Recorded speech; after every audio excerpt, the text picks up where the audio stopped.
अस्सलाम वालेकुम। आज मैं आपको ITIL का क्रैश कोर्स करवाऊँगा। तो सबसे पहले हम स्टार्ट करते हैं, ITIL होता क्या है।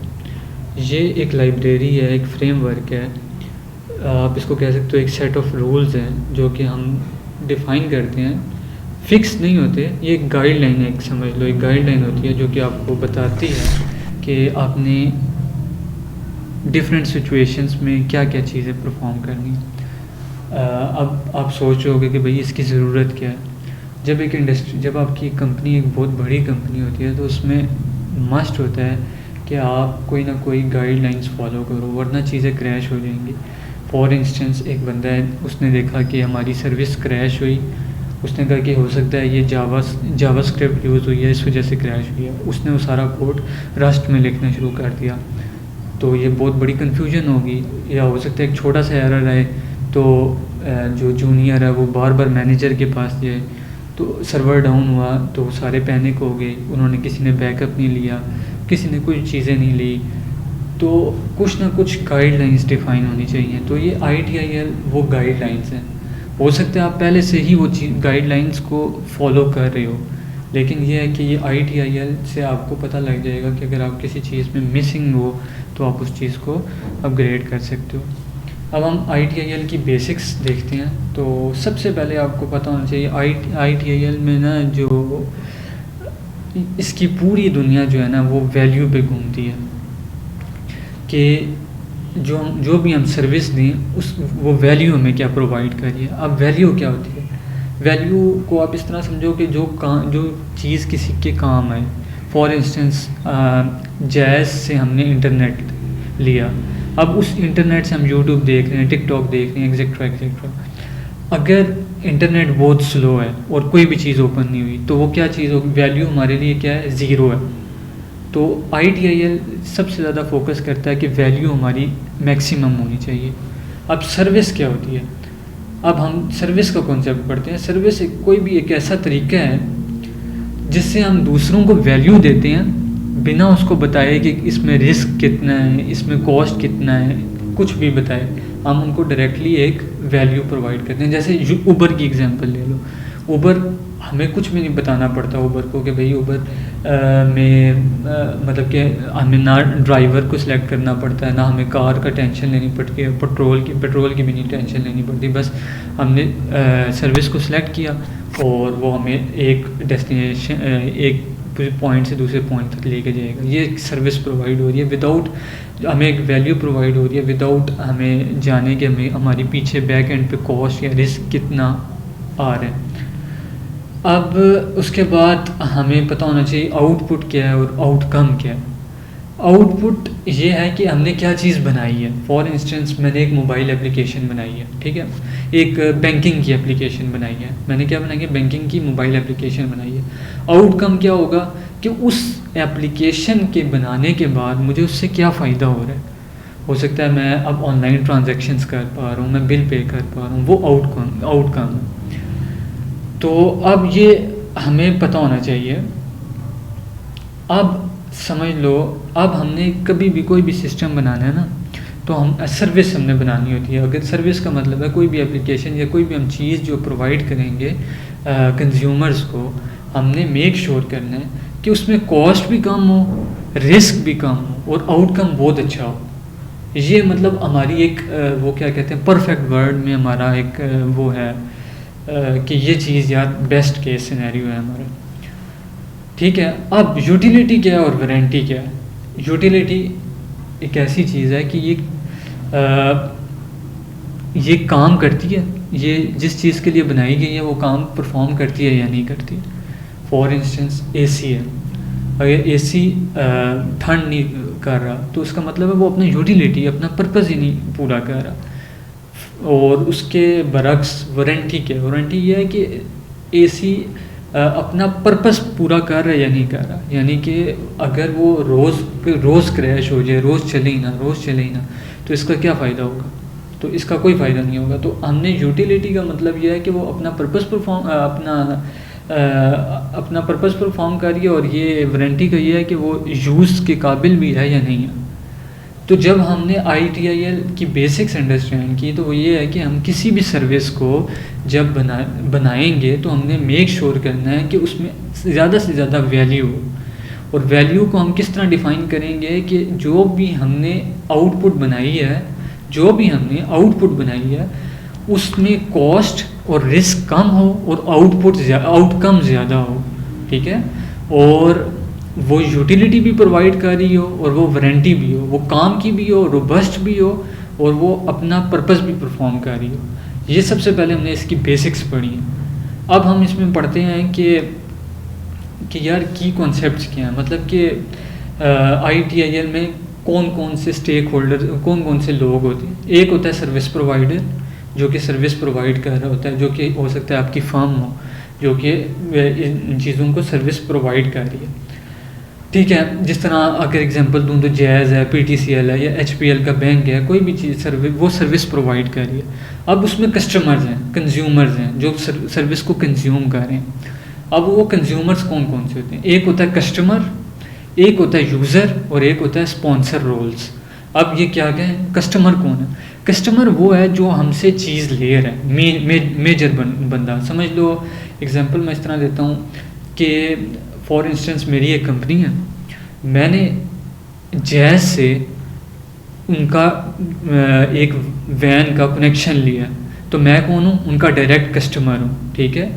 अब जो मैंने उससे कनेक्शन लिया अपनी पूरी बिल्डिंग में डालने के लिए, तो जो मेरी बिल्डिंग में जो उनसे लोग यूज़ करेंगे वो हैं यूज़र्स, और स्पॉन्सर्स जो हैं वो लोग हैं जो मुझे पैसा दे रहे हैं, जो मुझे इस चीज़ को, बजट को अप्रूव कर रहे हैं कि यार ये आप चीज़ ख़रीद सकते हो या नहीं ख़रीद सकते। इसको स्टेक होल्डर्स कह सकते हो। स्टेक होल्डर, अच्छा अब इसमें एक और पॉइंट है कि अब ये तीनों चीज़ लोग जो हैं ये स्टेक होल्डर्स हैं। स्टेक होल्डर्स कौन होते हैं? वो कोई भी लोग, बल्कि ये इधर नीचे है, तो स्टेक होल्डर्स को हम बाद में डिस्कस करते हैं। प्रोडक्ट और सर्विस क्या होती है? अब जिस तरह प्रोडक्ट ये होता है जो हमने चीज़ बनाई है, मोबाइल एप्लीकेशन बनाई है, जो भी वो, और जो वो सर्विस प्रोवाइड कर रही है, यानी कि जो वो मतलब ट्रांजैक्शन प्रोवाइड कर रही है, जो भी चीज़ वो अपनी सर्विस दे रही है, वैल्यू जो दे रही है, उसको हम सर्विस कहते हैं। अब सर्विस कंज्यूमर अभी मैंने बताया, यही लोग जो हैं वो कंज्यूमर्स हैं। स्टेक होल्डर्स क्या होते हैं? स्टेक होल्डर्स कोई भी ऐसा बंदा होते हैं जिसको सर्विस से हमारी फ़र्क पड़ता है। अब स्टेक होल्डर्स में कौन कौन हो सकता है? कस्टमर्स हो सकते हैं, यूज़र्स हो सकते हैं, एम्प्लॉयज़ हो सकते हैं जो कंपनी में काम कर रहे हैं, हो सकते हैं गवर्नमेंट हो सकती है, क्योंकि गवर्नमेंट भी सर्विस को उनको भी उस चीज़ से अगर उनके लिए मैटर कर रही है तो वो भी हमारे स्टेक होल्डर्स हो सकते हैं। अब हमने ये एक बेसिक कॉन्सेप्ट्स पढ़ लिए ITIL के कि यार इसमें होता क्या क्या है, सर्विस प्रोवाइडर्स कौन से होते हैं, सर्विस कंज्यूमर्स कौन से होते हैं, स्टेक होल्डर्स क्या होते हैं। हमने ये पढ़ा कि यार वैल्यू क्या है, सर्विस क्या है, मतलब अभी बेसिक्स हमने पढ़ी हैं कि यार ये क्या क्या चीज़ें हैं। अब हम देखते हैं कि अब ना ITIL के थोड़ा सा इंटरमीडिएट कॉन्सेप्ट्स, अब यहाँ पे आते हैं 4 डायमेंशंस। ये क्या चीज़ है? ITIL कहता है कि कभी भी कोई भी चीज़ बनाने से पहले ना इन 4 एंगल्स को सबसे पहले आपने देखना है, ठीक है।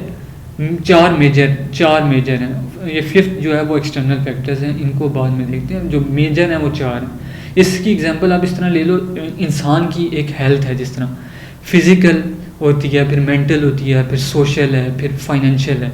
इनमें से कोई भी चीज़ अगर आपकी नहीं ठीक तो आप नोटिस करोगे कि आप हेल्दी नहीं होंगे। तो जब भी आपने सर्विस बनानी है, कोई भी सर्विस बनाने का आपने सोचा है, तो सबसे पहले ये 4 चीज़ें चेक करनी है। 4 चीज़ों में क्या है? ऑर्गेनाइजेशन एंड पीपल, कि आपके पास जो ऑर्गेनाइजेशन है वो सही है, टीम आपकी सही है, कल्चर आपका सही है। अगर ये चीज़ नहीं सही तो क्या होगा? बेशक आपके पास परफेक्ट सॉफ्टवेयर हो, आपके पास ट्रेनिंग देने के लिए बंदे ही नहीं होंगे, तो वो सॉफ्टवेयर का पर्पस ख़त्म हो जाएगा। तो आपने मेक श्योर करना है कि यार ये ऑर्गेनाइजेशन और पीपल अच्छे हैं। फिर उसके बाद सेकंड, इंफॉर्मेशन एंड टेक्नोलॉजी। आपके पास इंफॉर्मेशन जो है, जिस चीज़ की आप सर्विस बना रहे हैं, समझ लें आप पाकिस्तान के लोगों के लिए एक एप्लीकेशन बना रहे हैं, आपने पाकिस्तान का इन्वायरमेंट जाना है, आपने उसकी एज ग्रुप जाना है, आपके पास फुल अच्छी इन्फॉर्मेशन, करेक्ट इन्फॉर्मेशन है और करेक्ट टेक्नोलॉजी है या नहीं है। अगर ये नहीं है आपके पास चीज़ें, तो आप सर्विस में हाथ ना डालो। ये ITIL का कॉन्सेप्ट है। फिर पार्टनर एंड सप्लायर्स, ये है कि यार अगर आप सबसे पहले फिर देखो कि यार क्या क्या चीज़ें हम आउटसोर्स कर सकते हैं। लाजमी नहीं है हर चीज़ मैंने खुद ही करनी है। हो सकता है कि अगर मैंने क्लाउड ऑन प्रीमिसेस पे मैंने मतलब ऑन क्लाउड जो है वो मैं अपना एप्लीकेशन डिप्लॉय कर सकता हूँ। लाजमी नहीं है कि मैंने एप्लीकेशन को हमेशा अपने ही सर्वर पे डालनी है, सब कुछ मैंने खुद मैनेज करना है। चीज़ें देखो और जो जो सी चीज़ें फिजिबल लगती हैं उनको आप फॉलो अलोंग करो। वो बताता है पार्टनर्स एंड सप्लायर्स। फिर अब ये वैल्यू स्ट्रीम्स हैं और क्या है प्रोसेसेस। अब ये है कि ये एल्गो बनाना है। जिस तरह एल्गो होता है ना कि भाई अगर और अगर पिज़्ज़ा बनाने की एप्लीकेशन है तो सबसे पहले क्या होगा, ऑर्डर आएगा, फिर किचन में बनेगा, फिर क्वालिटी चेक होगी, फिर डिलीवरी होगी, फिर कस्टमर तक वो चीज़ पहुंचेगी, फिर रिव्यू लिया जाएगा, तो एग्जेक्ट्रा ये पूरी स्ट्रीम बनाओ। फिर उसके बाद सर्विस को बनाना शुरू करो। तो ये जो है ये 4 कॉन्सेप्ट्स हैं। अब इसमें एक और भी है, वो है पेस्टल। पेस्टल क्या चीज़ है? पेस्टल ये है कि एक्सटर्नल फैक्टर्स हैं आपकी एप्लीकेशन को बनाने में। हो सकता है पॉलिटिकल, कि गवर्नमेंट की कोई पॉलिसी तो नहीं है, वो आपने देखना है। फिर इकोनॉमिक, कोई डॉलर महंगा हो गया हुआ है तो आपने अपनी प्राइसेस को देखना है। सोशल तो नहीं है कि लोग ज़्यादा मोबाइल यूज़ कर रहे हैं, आपकी एप्लीकेशन क्रैश तो नहीं कर सकती। टेक्नोलॉजी अगर कोई आपकी पुरानी है तो पुराना सॉफ्टवेयर आप नहीं यूज़ करोगे। लीगल तो कोई मसला नहीं है, या इन्वायरमेंटल फ्लड वगैरह कुछ इस तरह का मसला तो नहीं है। ये आपने सारी रिसर्च। अब हमने पढ़ा कि ITIL हमें क्या चीज़ अलाउ करता है। हमने एप्लीकेशन बनाने से पहले क्या क्या देखना है कि ऑर्गेनाइजेशन ठीक है, कि मतलब हमारी टीम जो है, कल्चर ठीक है। फिर उसके बाद हमने देखना है अगर कल्चर हमारा ठीक है तो हमारे पास टेक्नोलॉजी और इंफॉर्मेशन करेक्ट है या नहीं है। अगर ये भी हमारे पास करेक्ट है, फिर हमने देखना है कि हम क्या क्या चीज़ें आउटसोर्स कर सकते हैं, पार्टनर्स या सप्लायर्स किधर हम दे सकते हैं। फिर लास्टली हमने एक एल्गो बनाना है जिसको हम वैल्यू स्ट्रीम या प्रोसेसेस का नाम देते हैं। और फिर अगर हमने एक्सटर्नल फैक्टर्स को भी एक दफ़ा देख लेना है कि कोई एक्सटर्नल फैक्टर इस पर मैटर तो नहीं कर रहा। अब जब हमने ये सब चीज़ें देख ली, अब हम सर्विस वैल्यू सिस्टम, यानी कि अब आप प्रोडक्ट कहो या सर्विस वैल्यू सिस्टम SVS कहो, अब हम बनाना शुरू कर रहे हैं। अब जब भी आपने सर्विस वैल्यू सिस्टम बनाना शुरू करना है तो सबसे पहले आपने नोटिस करना है कि यार पांच पॉइंट्स आपने फुलफिल करने हैं, देन आप एप्लीकेशन बनाओ। कि भाई गाइडिंग प्रिंसिपल आपने फॉलो करने हैं, कि principles, guiding principal, governance. Guiding principles ये हैं कि कुछ सेट ऑफ रूल्स हैं, ठीक है। फिर गवर्नेंस कंपोनेंट, यानी कि आपने कोई भी चीज़ है वो सबसे पहले अपने CEO या CF जो भी होता है उन बड़े मैनेजर से अप्रूव करना है। सर्विस वैल्यू चेन, यानी कि ये इसका ऑपरेटिंग सिस्टम होता है कि जिसमें जान होती है, जिसमें हम सारी लॉजिक लिख रहे हैं, जिसमें हम एप्लीकेशन को डेवलप कर रहे हैं। फिर प्रैक्टिसेस, ये प्रैक्टिसेस इसको हम प्रोसेसेस भी कह सकते हैं। ये एक ऐसे प्रोसेसेस होते हैं जो कि आप कह लो कि उसमें डिफरेंट टीम्स होती हैं। मतलब कि एक बड़ी कंपनी है, उसमें हो सकता है हेल्प डेस्क होगा, उसमें लीगल की टीम होगी, उसमें मतलब उसमें मुख्तलिफ़ किस्म की टीम्स होंगी। 34 जो हैं वो ITIL में डिफाइंड है, तो वो भी आपने एक दफ़ा चेक करनी है सर्विस वैल्यू सिस्टम को बनाने से पहले। फिर कंटिन्यूअल इम्प्रूवमेंट, फिर जब आपने ये सब कुछ कर रहे हो फिर आपने इम्प्रूवमेंट भी करते रहो। मतलब कि बार बार अगर जब भी आपकी सर्विस को अपग्रेडेशन की ज़रूरत है तो आप अपग्रेड भी करो। अब हम सबसे पहले पढ़ते हैं गाइडिंग प्रिंसिपल्स क्या। सबसे फोकस ऑन वैल्यू। जब भी आपने सर्विस यानी कि सर्विस वैल्यू सिस्टम यानी कि मोबाइल एप्लीकेशन या कुछ भी बनाना है तो आपने मेक श्योर करना है कि फोकस क्या हो, वैल्यू पे। वैल्यू प्रोवाइड हो रही हो, कोई चीज़ पे वैल्यू नहीं प्रोवाइड हो रही उसको आप इग्नोर कर दो। फिर स्टार्ट वेयर यू आर, ये बहुत इंपॉर्टेंट पॉइंट है कि अगर आपने एप्लीकेशन बनाई हुई है अब आपने उसको अपग्रेड करना है। ये नहीं कि आप उसको स्क्रैच से बनाने शुरू कर दो, आप उधर से ही शुरू करो, आप उसी सिस्टम को आगे लेके चलो। लेगेसी सिस्टम है तो ये नहीं कि आपने लेगेसी सिस्टम को डिलीट कर दिया और आपने दोबारा से बनाना शुरू कर दिया, ये नहीं करना। फिर प्रोग्रेस आइटरेटिवली, कि अब बार बार अगर कोई इशू, कोई बंदा कहता है यार ये चीज़ ये नहीं ठीक, तो आप उसको उसके साथ डिस्कशन करो और मतलब छोटे छोटे स्टेप्स में आप करो और साथ साथ फीडबैक लो ताकि आपको पता लगे कि आपकी एप्लीकेशन ठीक है या नहीं। ये नहीं कि आपने फाइनल में जाके आपको पता लगे। जिस तरह एजाइल फ्रेमवर्क होता है उस तरह आपने चलना है। फिर कोलैबोरेट एंड विजिबिलिटी। कोलैबोरेट का क्या मतलब है कि आप अपनी टीम के सामने छुपाओ नहीं कि मैंने ये नहीं कहा, ये मैंने नहीं बताया या वो नहीं बताया, सब खुल के और एक कोलैबोरेटिव इन्वायरमेंट में आप काम करो। फिर थिंक होलिस्टिकली, क्या मतलब ये कि जब भी आपने एप्लीकेशन बनानी है तो आपने पूरे सिस्टम को देख के सोचना है। ये नहीं कि जिस तरह एक हाथ है, अगर हाथ पे चोट लगी है तो आपने पूरी बॉडी को देखते हुए उसके लिए एक डिसीजन लेना है। ये नहीं कि इस हाथ के लिए जो चीज़ बेस्ट है वो ले लिया डिसीजन, ठीक है। और कीप इट सिंपल, इसका मतलब ये है कि जो चीज़ें फालतू हैं, जो चीज़ें वैल्यू इतनी ऐड नहीं कर रही, उस पर टाइम वेस्ट ना करो। फिर ऑप्टिमाइज़ एंड ऑटोमेट, इसका मतलब क्या है कि कोई ऑप्टिमाइज़ करो और ऑटोमेट करो, बिल्कुल यही बात है। लेकिन ये इसका मतलब ये है कि पहले चीज़ों को चेक करो, फिर उसको ऑप्टिमाइज़ करो और लास्टली ऑटोमेट करो। क्योंकि अगर आपने पहले ऑटोमेट कर लिया और कोई चीज़ मिसिंग थी तो अब आपने एरर को ऑटोमेट कर दिया हुआ। समझ रहे हो क्या क्या प्रिंसिपल्स हैं? जब भी हमने एप्लीकेशन बनानी है तो उसके प्रिंसिपल्स क्या हैं? वैल्यू पे फोकस करना है। फिर सेकंड फोकस क्या होगा हमारा कि उसको जिधर से हमने स्टार्ट वेयर यू हैड, फिर प्रोग्रेस आइटरेटिवली, फिर कोलैबोरेट एंड विजिबिलिटी, फिर थिंक होलिस्टिकली, और फिर सिंपल सोचना है, फिर ऑप्टिमाइज़ करना है और ऑटोमेट करना है। अब गवर्नेंस का तो हमें पता है कि गवर्नेंस क्या है कि भाई हमने किसी से अप्रूवल लेना है, हमने किसी बंदे से अप्रूवल लेना है जो भी हमारे कंपनी में हेड है। फिर क्या, सर्विस वैल्यू चेन कंपोनेंट, जो मैंने कहा था ऑपरेटिंग सिस्टम है इस मतलब एप्लीकेशन का। अब हम उसको देखते हैं। अब सर्विस वैल्यू चेन में हमने क्या क्या करना होता है। अब इसमें पूरा वो जो हमने एक्टिविटी डायग्राम नहीं बनाते, जो एल्गो हमने पीछे बनाने का सोचा था, अब वही एल्गो हम इधर बनाते हैं। अब हमने कहा प्लान एक्टिविटी की, फिर इम्प्रूव किया, उसी प्लान को इम्प्रूव किया, फिर उसी प्लान के अंदर इंगेज किया कि यार इसमें जो यूज़र्स हैं उनसे बातचीत की, हमें पता लगा कि यार ये चीज़ यूज़र को चाहिए, ये चीज़ नहीं चाहिए। फिर डिज़ाइन एंड ट्रांजिशन, फिर उसी सिस्टम को बनाया हमने, डिज़ाइन किया और देखा कि यार ये ठीक है या नहीं, फिर बिल्ड किया और फिर डिलीवर एंड सपोर्ट कर दिया। फिर मतलब जब भी हमने डिलीवर किया और सपोर्ट किया, ये आपको पता होना चाहिए। अब इसके बाद अब ये नहीं है कि ये लाजमी नहीं है कि ये इसी तरह ही हमने, ये गाइडलाइंस है।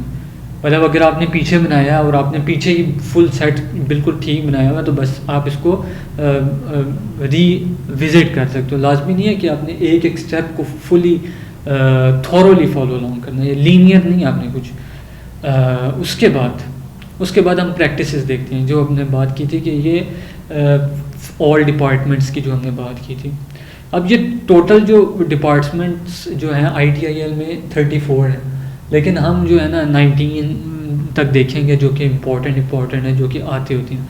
इंसिडेंट मैनेजमेंट, जब भी कोई इंसिडेंट होगा तो हमने क्या करना है मैनेजमेंट में, तो हमने क्या करना है, सबसे पहले इंसिडेंट की हमने देखनी है कि उसकी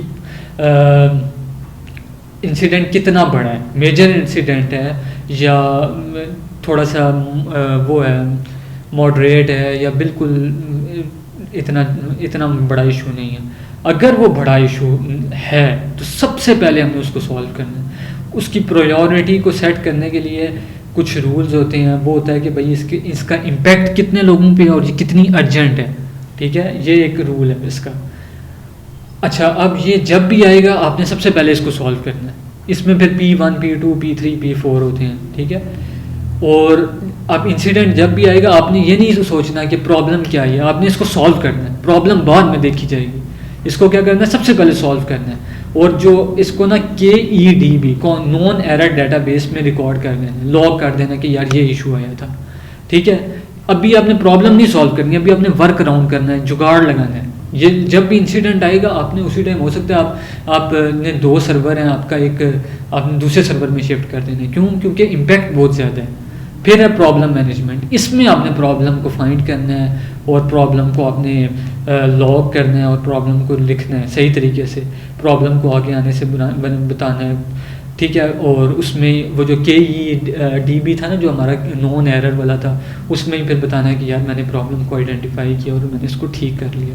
फिर चेंज इनेबलमेंट, ठीक है। अब कोई भी चेंज हो रही है, कोई भी मॉडिफिकेशन हो रही है, सर्विस को अफेक्ट कर रही है, तो वो हम इस प्रैक्टिस में या इस प्रोसेस में हम डिफाइन कर रहे होते हैं।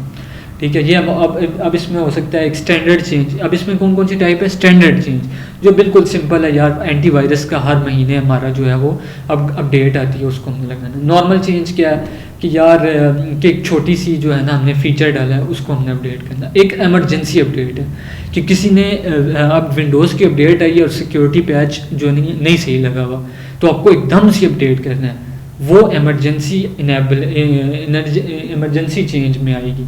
ठीक है, ये तीनों अगर एग्जाम में आते हैं आपको पता होना चाहिए, स्टैंडर्ड चेंज है, नॉर्मल चेंज है और इमरजेंसी चेंज है। फिर है सर्विस डेस्क। ये एक वो वाहिद बंदा है जो कि तमाम की तमाम यूज़र के साथ और आपकी सर्विसेज को सबसे पहली बात है सबसे अच्छे तरीके से जानता होता है। ठीक है, और दूसरी बात है कि ये सिंगल पॉइंट ऑफ कांटेक्ट है बिटवीन यूज़र्स एंड आईटी।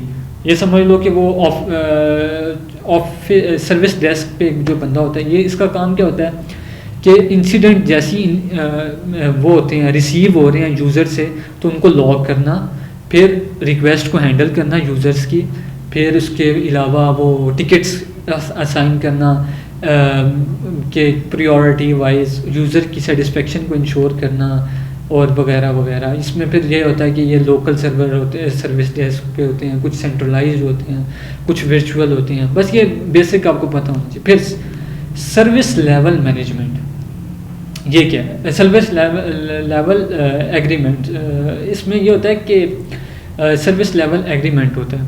अब सर्विस लेवल एग्रीमेंट क्या है? ये एक ऐसा एग्रीमेंट होता है जो हमारा कस्टमर है और सर्विस और हम जो प्रोवाइड कर रहे हैं सर्विस प्रोवाइडर हैं, हमारे बीच में एक एग्रीमेंट होता है कि सर्विस की क्वालिटी कैसी होगी, सर्विस का टाइम कैसा होगा, सर्विस की अवेलेबिलिटी कैसी होगी, वो रिस्पॉन्सिबिलिटीज़ कौन कौन सी परफॉर्म करेगा, ताकि जो हमारा कस्टमर है उसको भी पता हो कि उसको फाइनल प्रोडक्ट क्या मिलेगा और हमें भी पता हो कि हम क्या चीज़ सर्विस बेच रहे हैं। और इसमें फिर ये होता है कि इसमें आप पहले बताते हो कि 24/7 अवेलेबिलिटी होगी और उस तरह फिर आप एक डाउन टाइम और अवेलेबिलिटी टाइम ये सब डिफ़ाइन करते हो। ठीक है, अब इसमें एक होता है OLA भी होता है, ऑपरेशन लेवल एग्रीमेंट भी होता है, वो होता है इंटरनल टीम्स के बीच। ये कस्टमर और सर्विस प्रोवाइडर के बीच है, इंटरनल टीम के बीच में कि आपने ये काम परफॉर्म करने हैं, वो OLA होता है।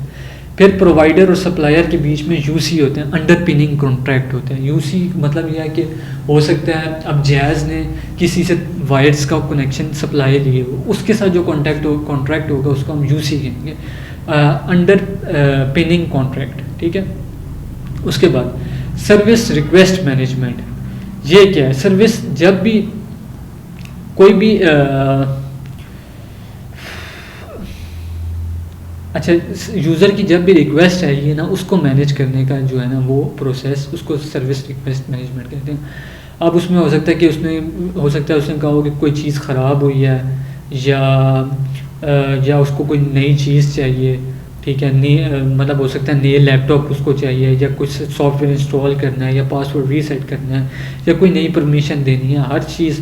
अब वो जो है ना, अब इसमें एक होता है सर्विस कैटलॉग जो बताता है कि भाई ये चीज़ें आप ले सकते हो, रिक्वेस्ट कर सकते हो, बाकी हर चीज़ को नहीं आप रिक्वेस्ट कर सकते। अब मॉनिटरिंग एंड इवेंट्स में ये होता है कि कोई भी मतलब कि मॉनिटर करते हो कि आपका जो क्या उसको कह रहे हैं, आपका जो सिस्टम है वो करेक्टली वर्क कर रहा है या नहीं कर रहा।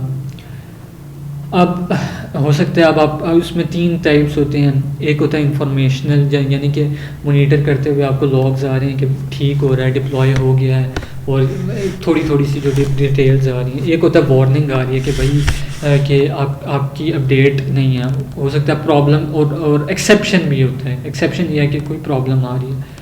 ठीक है, इसमें फिर एक मॉनिटरिंग है, इवेंट मैनेजमेंट कहते हैं, इवेंट पे रिएक्ट करना, इवेंट पे कोई ना कोई अपने चीज़ परफॉर्म करना। अब नॉलेज मैनेजमेंट क्या है कि बड़ी कंपनीज़ में इनसाइड विकी होती है, यानी कि उनकी अपनी कोई एक विकी होती है, उनका अपना एक आप कह लो एक तरीका होता है चीज़ों को चलाने का, उनका एक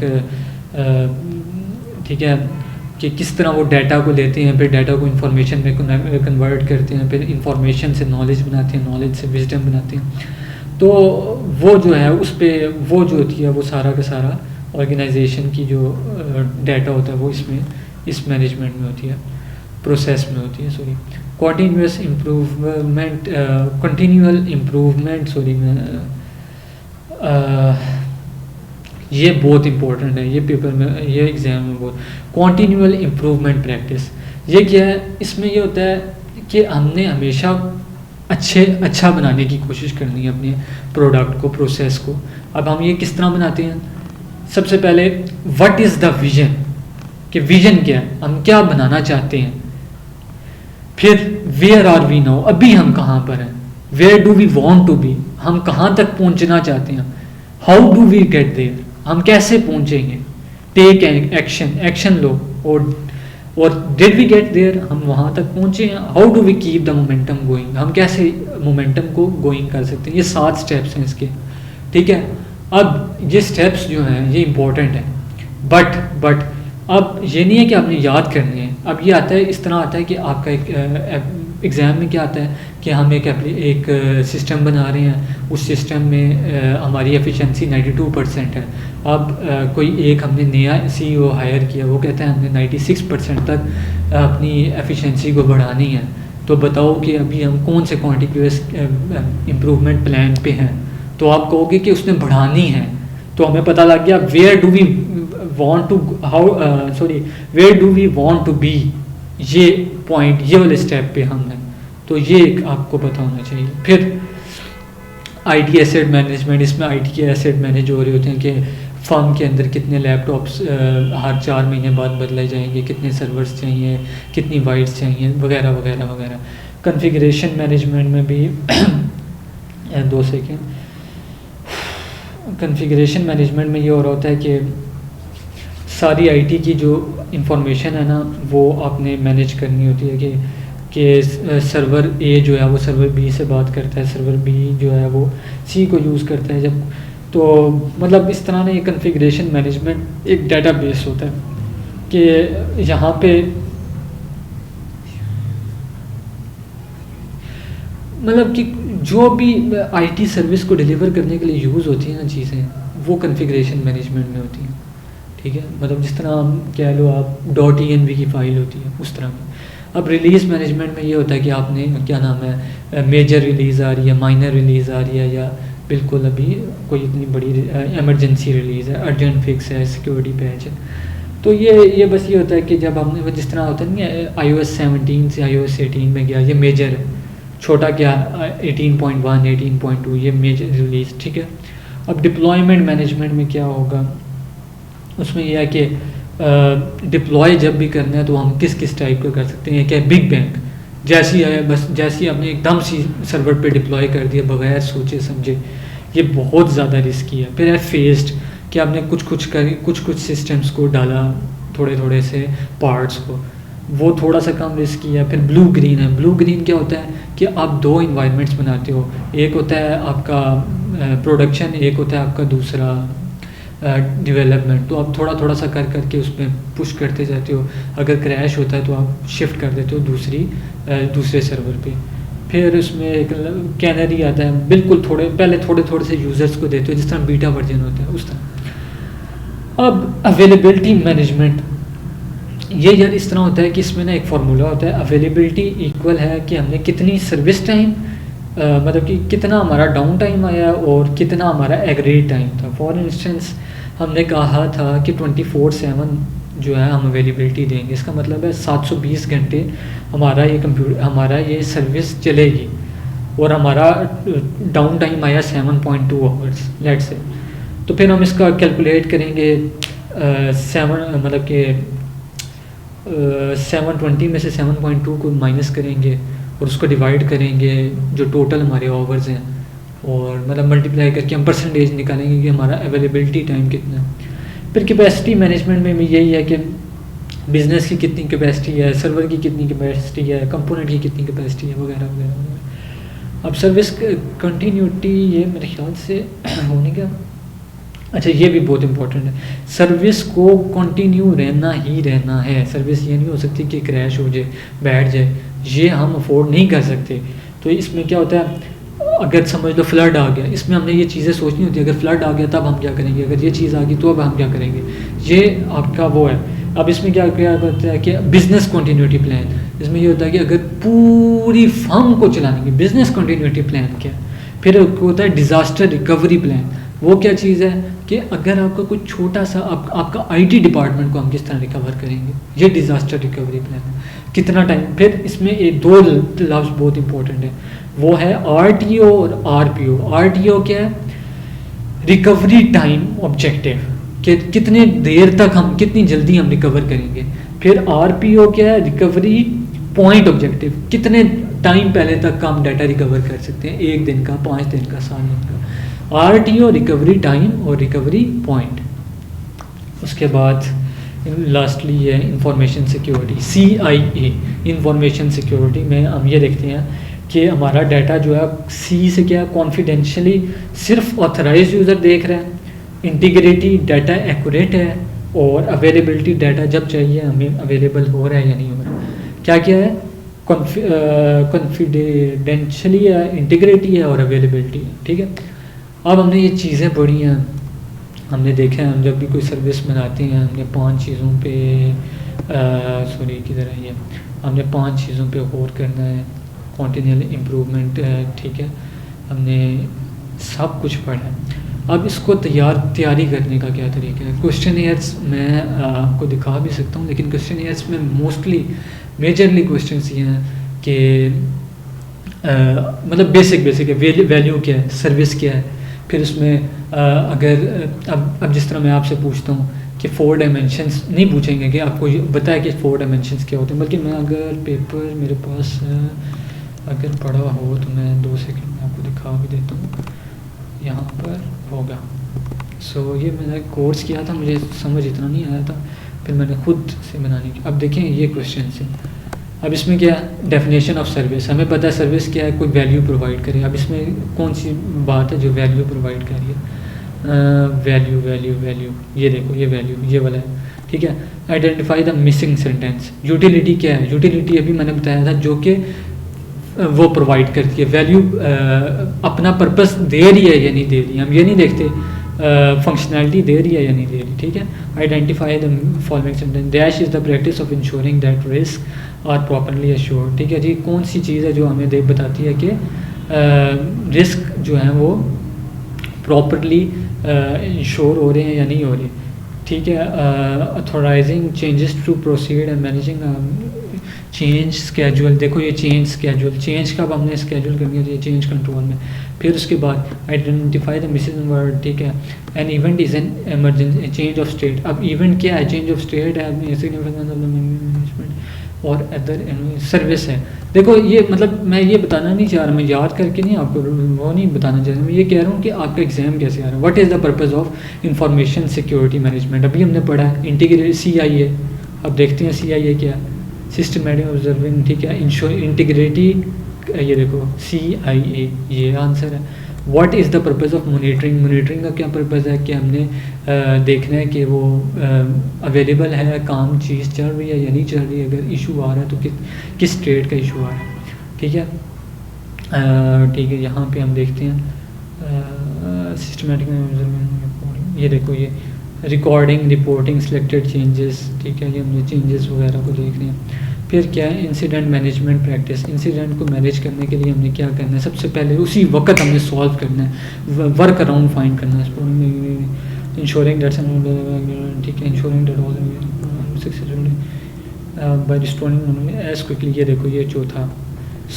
मतलब मैं ये बताना चाह रहा हूँ कि अगर आपने समझा हुआ है तो आप कर सकते हो। हाँ, ये नहीं मैं कहूँगा कि आप 100% कर सकते हो, मतलब कि एक सवाल आपको आता होगा, ये है कि आपको 95% आता होगा, 5% आपका लक भी है। तो होपफुली आपको मेरी चीज़ समझ आई होगी, और अगर किसी को नोट्स चाहिए तो मुझे कमेंट में कह सकते हैं, मैं नोट्स दे दूँगा। शुक्रिया।